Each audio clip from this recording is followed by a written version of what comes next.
Hello there and welcome. This is Mikhail or Michael speaking, and as always, before this video starts, I want to express my gratitude towards those who decided to support me financially, be it through Patreon, PayPal, or Super Thanks. I appreciate your help, so thank you friends and have a blessed day. Now, today's video I will start with the Zaporozhian front, to be more specific, Orikhiv direction. In the last few days, Ukrainians were extremely active on this front, assaulting Russian positions on the entire front line. These assaults came in the direction of Robotyne, this time from both left and right side of this road, which is usually not very typical for them, as well as to the right of Robotyne, in attempt to flank Russian positions in that settlement. There were also Ukrainian assaults in the direction of Verbove, as well as Nova Pokrovka from the settlement of Mala Takmachka. Throughout the span of few days, they were gradually advancing within the grey area, capturing occasional trench lines of the Russian forces, however, still being unable to achieve a massive breakthrough. At this point in time, heavy fighting are happening within these forest lines, where Ukrainians are trying to take control over them and Russian trenches within them. This is the reasons why their advances to the flank of Robotyne has been so slow. Russians have heavily dug in here on this sector, and their defensive actions are supported with Russian artillery, helicopters, and drones. At this point in time, Ukrainian advancements in the direction of first line of defense were unsuccessful. They are still fighting for this zone in front of it, and Russians still control several trench lines in front of so-called Surovikin line. Here on this video you can see these fields on this front, where you can see many of Ukrainian vehicles being disabled and burning up. Once again, this is the result of the fact that Russians still have artillery and aerial superiority here in this sector, and this hinders Ukrainian advances here on this front greatly. It is also one of the reasons why Ukrainian advance within settlement of Robotyne and their inability to capture it is so slow, and why they are still unable to take full control over the settlement. As Ukrainians pull in more and more reinforcements and reserves, they are forced to advance along the roads and open fields, and this is where they are spotted and destroyed by the Russian artillery. Fighting in Robotyne at this point continues, and it is very heavy. There is going to be a video that I am going to show you, which shows a Ukrainian tank and Bradley vehicle fighting within this settlement. If I'm not mistaken, the fighting is happening on this street right here, where they are firing at this building at a point-blank range. This proves that although Ukrainians are controlling big portion of the settlement, with Russian controlling minor part of it, the center of this village is in the gray zone, where fighting for control over it still continues. Here is the video I was talking about. It is pretty long, but I'll try to make it short. Here in this video you can see artillery doing its job, shelling the city, while Ukrainian armored fighting vehicle Bradley and a tank is firing upon Russians within the building. At some point, report suggests that the tank was hit by a TGM rocket, which forced Ukrainians to deploy a smokescreen and retreat. This helps us understand the general situation within the settlement. Ukrainians are advancing along the roads within the settlement in attempt to push Russians out of the buildings they are in control and fully capture the village. Russians here are in active defense, occasionally counterattacking Ukrainian forces, not allowing them to entrench themselves within the gray zone. And let's not forget that Russian artillery greatly hinders Ukrainian attempts at capturing this settlement. So this is the general situation on the Robotyne front line. While we should visit Pyatikhatki Lapkova sector. There were reported several attempts by the Ukrainian side at advancing here in the direction of Zherebyanki, as well as to the flank of Russian-controlled portion of Kamyansky settlements. However, these assaults were spotted, Ukrainian forces were shelled, and were forced to retreat before entering the fight.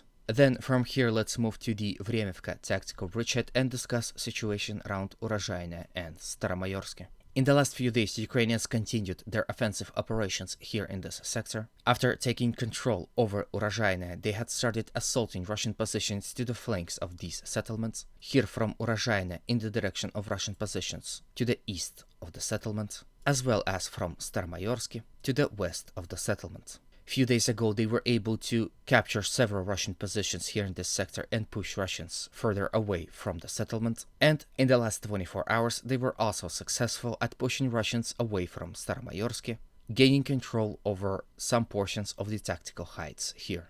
This is generally in line of what I've been talking about. Ukrainians are realizing that they are unable to advance in the direction of Zavetne Bazhanye before the flanks are dealt with simultaneous Ukrainian attacks to the flank and in front of Russian positions that are located here in this sector. Russian troops within this area is under immense stress and are being attacked from 3 directions. With general worsening of the situation of the Russian forces here, Ukrainians renewed their assaults in the direction of settlement of Priutne, assaulting from Livadne and Novodarivka. These attacks are almost non-stop, which slowly but surely grinds Russian troops, and the Ukrainian advances on this front, I'm sure, will continue. Same could be said about settlement of Novodonetsky and Russian positions located in between Novodonetsky and Zavetne Bazhanye. However, generally, situation for the Russian forces here is more stable compared to this flank. Like with the situation around Robotyne, Russian artillery and aviation greatly helps Russians to defend here.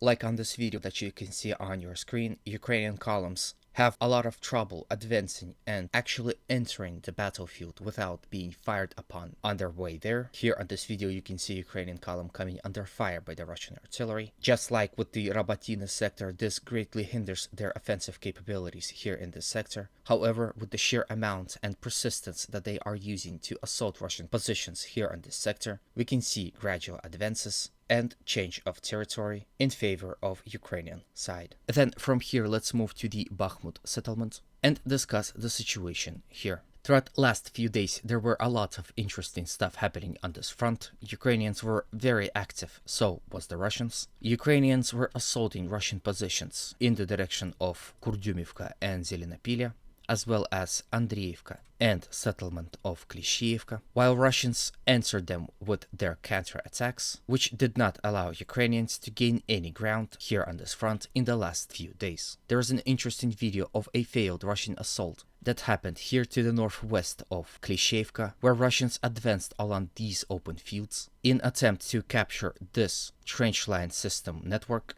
Now on the video they will be assaulting on this side of this force line, which of course doesn't provide them with any cover. This allowed Ukrainians to spot this Russian column, and you will see the end result of it. So here on this video you can see this column advancing and Ukrainian artillery started to fire upon them. At some point the intensity of those artillery strikes is greatly intensifying, and if we are to believe this video, most of the vehicles in this column were destroyed. After watching this video and looking at the general tactical situation on this front, I can only wonder why and who was behind this ingenious idea of launching armored assault in the open without cover or at least any smoke screens. Of course, capturing the heights and the trench line network system is important, but this kind of action is just shameful. Whether Russian commander that sent this armored column know about how usually this kind of assaults ends.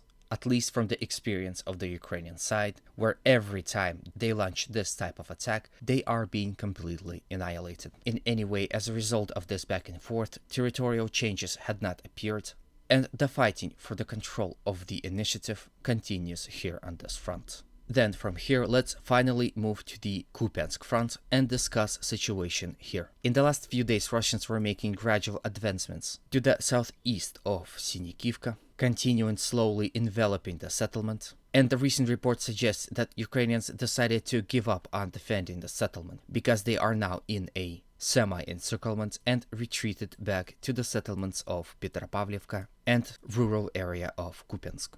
Now, like this video suggests, there were news that Russians entered and captured Syn'kivka. However, later on, these claims were disproven, and most sources are agreeing that settlement of Syn'kivka is still within the gray zone, and Russians have not entered it yet. However, you can see that they are very close to the outskirts of the settlement.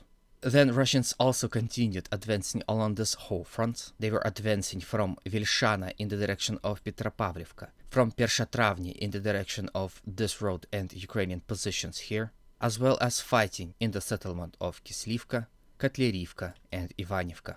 At the end of the video, I have a video of Russians striking a bridge across the Oskol River, this river right here, of course in attempt to hinder and decrease efficiency of Ukrainians retreating or reinforcing their troops across the river. The evacuation here in this front is in full swing. In place of civilians, Ukrainian forces are taking positions all across this front. With this, I end today's video. I hope it was to your liking. If it was, please consider supporting it with a like, comment, and if you haven't subscribed, a subscription. These actions help promote this video to a wider audience, thus spreads the message. If you feel extra generous, please consider supporting me on Patreon, which will allow me to have more financial stability. I thank you in advance. As always, humanity calls me to condemn all violence against human beings. Have a good day, and always remember, Russia will be free and great.